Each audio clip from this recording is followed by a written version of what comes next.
aming coded prototype. Ngayon po, ito po ay ang login page. Maglalagin po ako.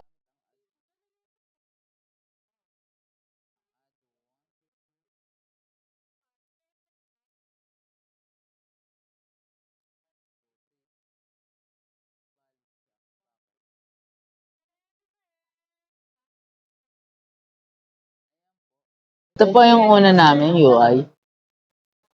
Ito po yung homepage na dashboard.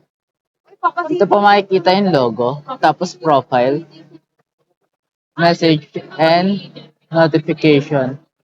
Ito po ay yung title ng aming project, prototype. Ito po yung home button, navigation. Ito po yung schedule. Dala mo yung siyon.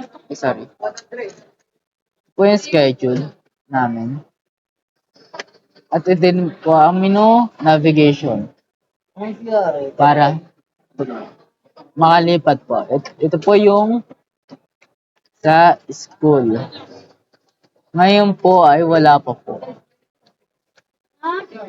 Well, functional na po to, automatic na po yung time.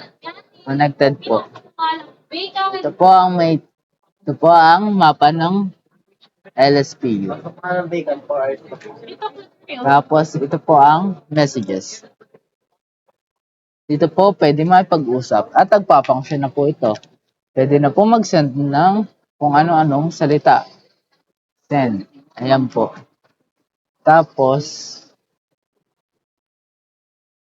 ito naman po ang task. Ito po ay nagpa-function na din kung saan pwede ilagay yung mga task. Mag-store ng task. And may delete auto na. Ito po ang profile.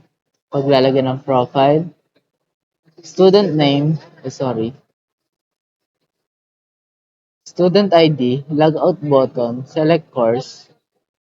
Ito po ang pamimilian. At campuses po.